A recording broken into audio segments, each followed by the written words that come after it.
Hello, welcome back. So today we'll be talking about the steps that we need to take to train a machine learning supervised learning algorithm. We'll start now.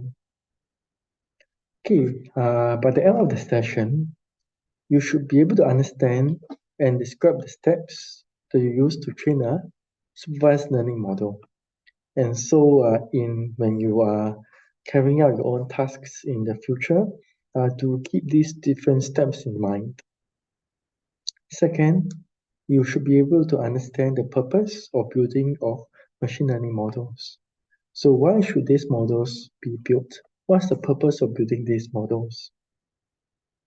And third, the importance of augmentation of data, which is providing different small little variations to the data.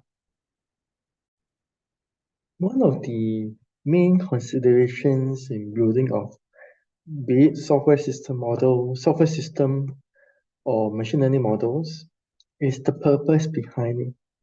And for the purpose, I like to say that there are only two things. It's either it solves a business consideration, a business need, or it meets a personal need. So there is always a reason why the software exists or the machine learning model is supposed to be there. It should either solve a personal need or it must serve a certain business value. And that is one of the key things that we need to achieve or at least be able to have. And without that, everything falls through quite flatly. And from my own personal experience, there's actually been many times where I myself have maybe looked into problems that did not have a very good business value. And I also consulted with clients that that have problem statements that were not strong enough. And in those instances, with the benefit of hindsight, I can now have this conviction to let them know that some problem statements that are maybe the value that they are able to generate is not as strong as what we hope or like them to be. In other cases, right, it may also be a time of a time whereby, given a very big problem statement, we then look into the entire problem statement to see what are the areas that have the right or sufficient value for us to add for us to provide value in.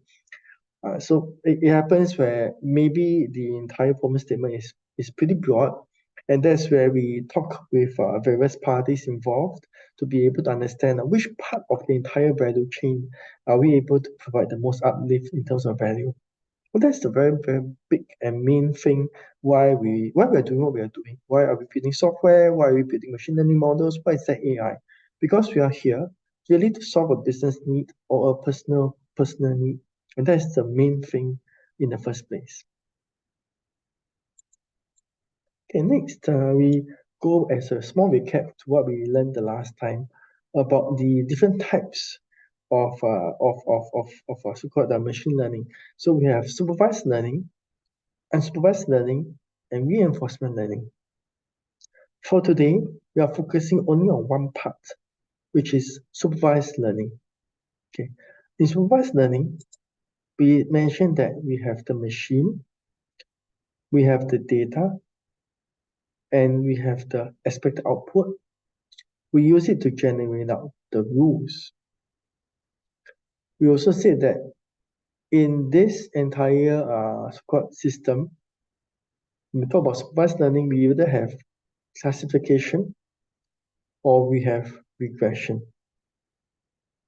Because for the last part, classification is being able to determine if something is true or false. Should we approve of the loan or should we not approve the loan? What color is my bag? Is it black or is it blue? It's always fixed classes. Regression is more predicting of a certain number. So for example, the last time we said the amount of rainfall that will be there in the month of December or in August, or the amount of time it takes for me to get to the office, those are all regression because we are predicting a certain number. And we also have something called the train data. So this training data is being fed in together with the expected output, and this will be used to generate out the rules. Okay, we'll go into more detail of this over the next few weeks. The problem that we are going to be so-called looking at is the problem of image recognition. So we are going to show the computer image of something, and the computer or the machine should tell us whether it's object A or object B. So as an example, if I were to show a machine a photo of an apple on an apple, the machine should be able to tell me that it is an apple. Okay, so maybe take the next few 1 minute to think through whether is this a classification problem or is it a regression problem? Number two, what kind of data do we need for this image recognition problem? So I asked that maybe you pause the video now and you think this through for maybe about 1-2 minutes. Thank you. Okay, we'll come back. So is this a classification or a regression? So this is a classification problem. So what we're going to say is given the image, we're going to say whether it's an apple or is it an orange? Is it a phone or is it a ball? So it's going to be a certain class. You are not going to predict that given like a ball, how heavy the ball is. If there is that will be regression. But this is what class of objects these belong in. And the training data for the image will be images of the object. So if I'm asking it to be able to detect an apple, I need to pass into as training data different kinds of apples. Maybe I have small apples, big apples, apples that are longer, apples that are a bit wider. I may have apples that are of an odd shape. I may have apples that are really, really big. So I need to pass into the machine different types of apples.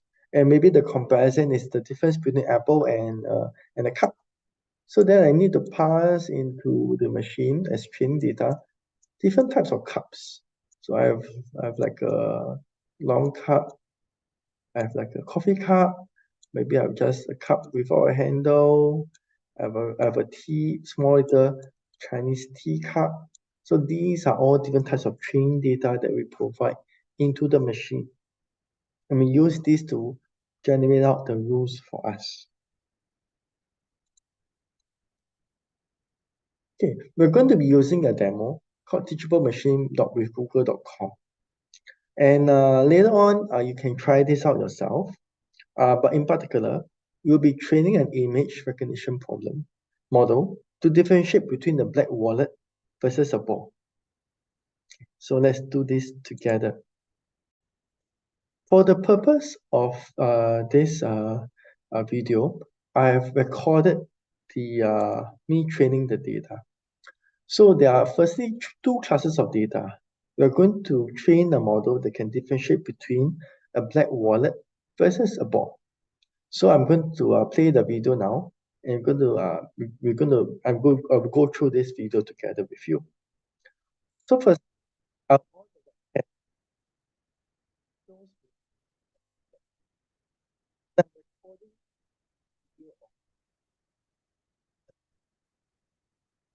next, I'll go to the second class. In the second class, I'll hold up a ball. And then similarly, I'll be taking videos of me holding up the ball. You can notice that I'm shaking a little bit. I'll spin a little bit more why I need to do that later. And after that, I'll click on the train model, and this prepares the model for us. So this prepares a model, it trains up after a certain period of time, the model will be trained. And then now, if I show the wallet, it says that class 1 as the wallet. If I show the ball, it goes to class 2 as the ball.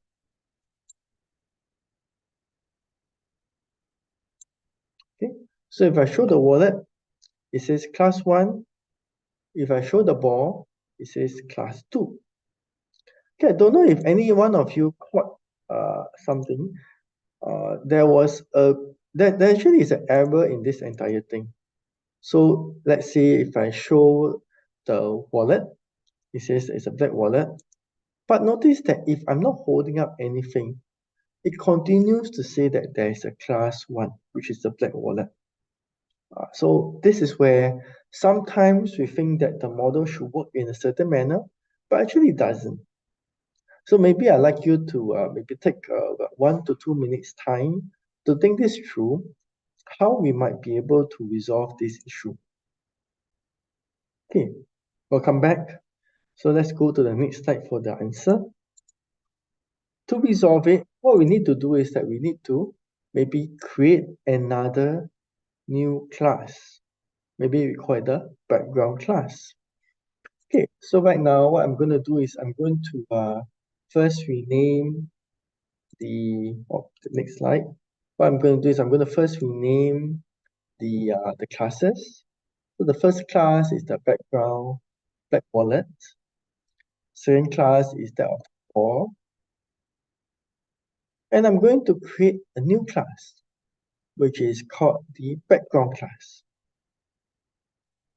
And in the background class, I'm going to take the video of the background. And I won't be holding up anything, not the ball or not the wallet, and just be taking some image samples.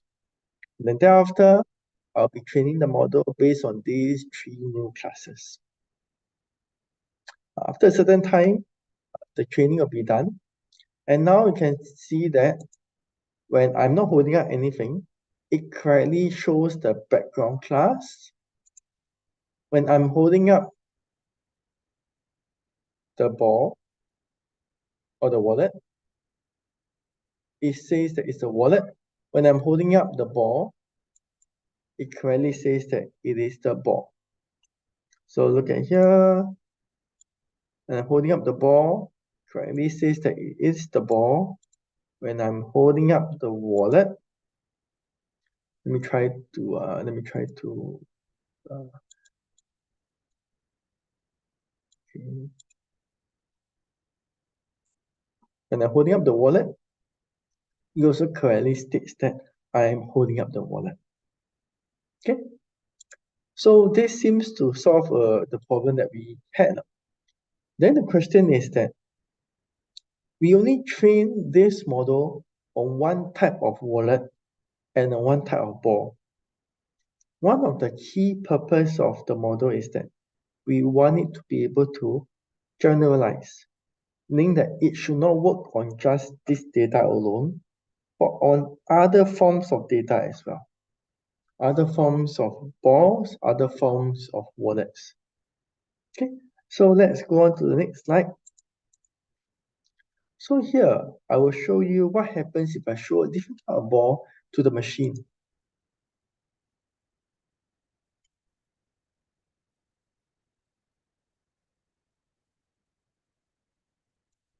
Okay, notice here I am holding up a small little blue ball.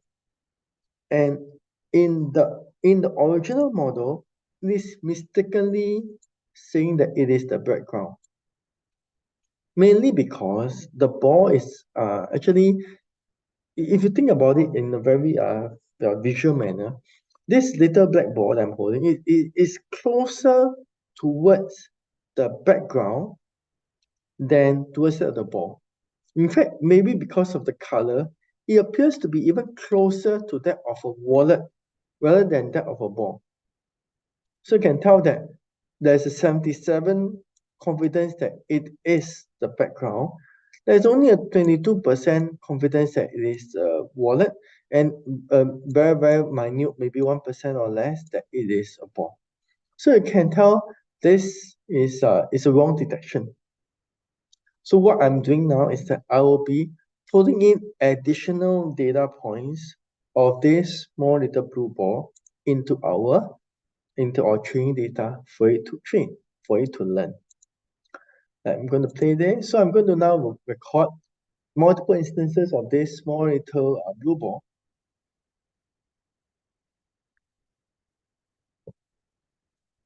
Thereafter, I can tell it seems to mistakenly think that it's a wallet. Thereafter, I'll be training the model, and now the model will be trained with both the small little blue ball and the big ball. So you can tell after it has been trained, it is now able to detect the small little blue ball correctly. Okay, so let's go through this video a little bit more. Okay, now the original soccer ball. Oops, sorry, original soccer ball.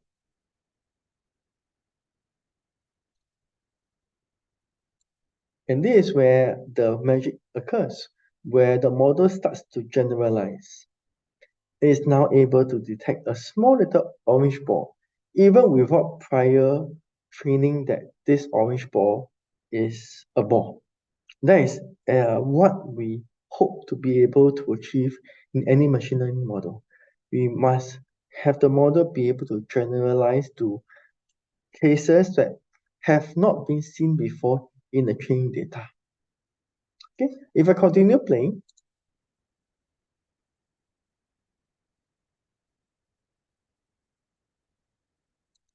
now we have another yellow ball, a big yellow ball. Again, it has not been trained before, and probably the model is now able to recognize the shape of the ball, which is why as long as it's round in shape, it is able to capture that this is a ball.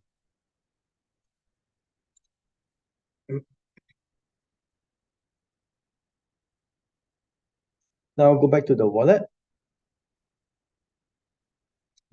So this is a phone, not exactly the wallet, but marginally it's still able to detect the original black wallet. Okay. Okay. So we talked about the problem of image recognition, which is given an image of a ball, be able to tell that it's a ball, given the image of a wallet, being able to tell that it's a wallet. However, what we've been doing so far has not been exactly that. What we are recognizing is actually not an image of a ball or image of a wallet. Unfortunately, there's a lot of bias inside there. One of the huge bias is actually me, because what we are in fact training for is not having the machine to recognize a ball or wallet.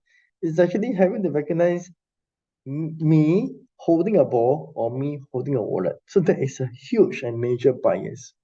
So the actual thing that we should have is in fact a blank screen or something that is a neutral background with just the ball or the wallet being shown, and that will be one of the ways of the more truer form of image recognition. Okay, which is why we're having this background at the back, and then we're just showing you various objects.